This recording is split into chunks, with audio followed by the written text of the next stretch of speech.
رمضان کے روزے کی حالت میں اپنی بیوی کے ساتھ صحبت کر لیا، غلطی کا احساس ہوا، اب وہ انسان کفارہ ادا کرنا چاہتا ہے۔ میرے پاس مسئلہ آیا، مولوی صاحب کفارہ کیا ہے؟ میں نے کہا 60 دن کنٹینیو روزہ رکھنا، ایک دن کی بھی گیپنگ نہیں۔ ایک روزہ اگر آپ نے خراب کیا تو آپ کو 60 روزہ رکھنا ہے کنٹینیو، اور اگر 60 روزے کی طاقت نہیں ہے تو 60 مسکین کو کھانا کھلانا۔ یہ رمضان کے روزے کی اہمیت، اور رمضان کے روزے میں اگر کوئی یہ غلط کام کر دیتا ہے تو اس کی اتنی بڑی سزا ہے۔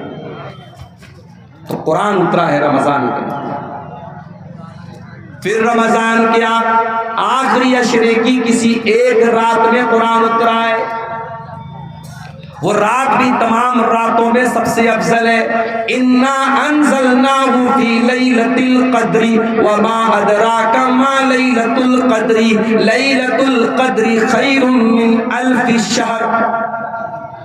اے نبی، اس قرآن کو ہم نے لیلۃ القدر میں اتارا ہے، اور آپ کو کیا معلوم کہ لیلۃ القدر کیا ہے؟ لیلۃ القدر 1000 مہینے سے افضل ہے۔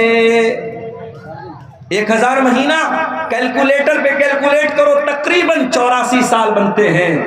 ایک رات جس رات میں قرآن اترا ہے، اس ایک رات کی فضیلت یہ ہے کہ وہ ایک رات اللہ تعالیٰ کے یہاں 84 سال سے بہتر ہے۔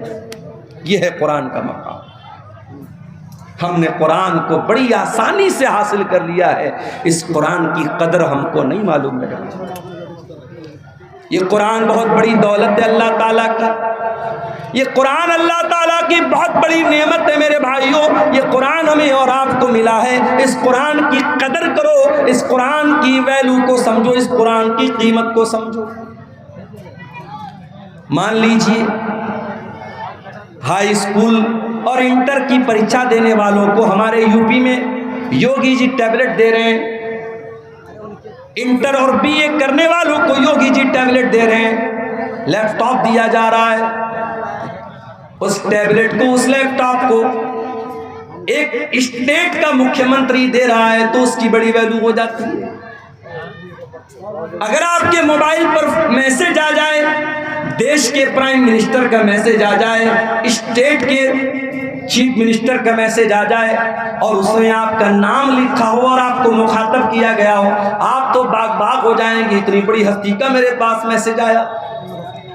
او لوگوں، یہ قرآن بھی تو اللہ کا میسج ہے، یہ قرآن اللہ تعالیٰ کا لاسٹ میسج ہے، یہ انتم سندیش ہے جو اللہ نے آپ کو دیا ہے۔ فرمایا شہر رمضان الذی انزل فیہ القرآن ھدی للناس وبینات من الہدی والفرقان۔ او لوگو، یہ قرآن رمضان کے مہینے میں اتارا گیا ہے، اور یہ قرآن ساری مانوتا کے لیے گائیڈنس کا کام کرتا ہے، مارگ درشن کا کام کرتا ہے۔ صحیح کیا ہے، غلط کیا ہے، کھرا کیا ہے، کھوٹا کیا ہے، سچا کیا ہے، جھوٹا کیا ہے، شرک کیا ہے، توحید کیا ہے، یہ قرآن آپ کو بتائے گا۔ وَبَيِّنَاتٍ مِّنَ الْهُدَى وَالْفُرْقَانِ، یہ حق اور باطل کو کھول کھول کے بیان کرنے والی کتاب ہے۔ لاؤ دنیا کی کوئی اور کتاب، لاؤ دنیا کی کوئی اور کتاب۔ ڈاکٹر ذاکر نائک پڑوسی ملک کے دورے پر ہیں، ایک کرسچن نے سوال کیا، ڈاکٹر صاحب آپ نے بائبل کی فلاں آیت پڑھی ہے، آپ نے غلط طریقے سے کوٹ کیا ہے۔ ڈاکٹر صاحب نے کہا، ڈاکٹر ذاکر نائک نے کہا کہ اگر میں نے غلط کوٹ کیا ہے آپ پروف لا کے دے دو، میں مان لوں گا۔ اپنی دوسری تقریر میں ڈاکٹر ذاکر نائک بولتے ہیں کہ بائبل کے انڈیا کے اندر کئی ہزار نسخے ہیں، اور ان ہزاروں نسخوں میں بہت ڈفرنس ہے، بہت فرق ہے، بہت فرق ہے، بہت انتر ہے، بائبل کے الگ الگ ایڈیشن میں بہت انتر ہے۔ دوسری طرف آ جاؤ قرآن کے اندر، عثمان غنی رضی اللہ تعالیٰ عنہ قرآن پڑھتے ہوئے شہید کیے گئے، اور جب وہ قرآن پڑھ رہے تھے اس قرآن کی کاپی کے اوپر، اس قرآن کے نسخے کے اوپر حضرت عثمان غنی کے خون کے چھینٹے بھی پڑے تھے۔ اور معلوم ہے وہ کون سی آیت پڑھ رہے تھے؟ اے بھائی کیا ہو رہا ہے؟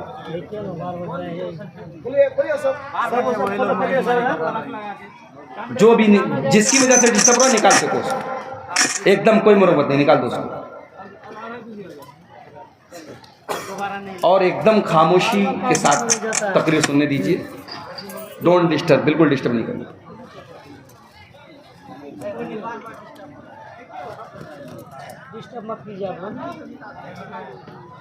تو قرآن کریم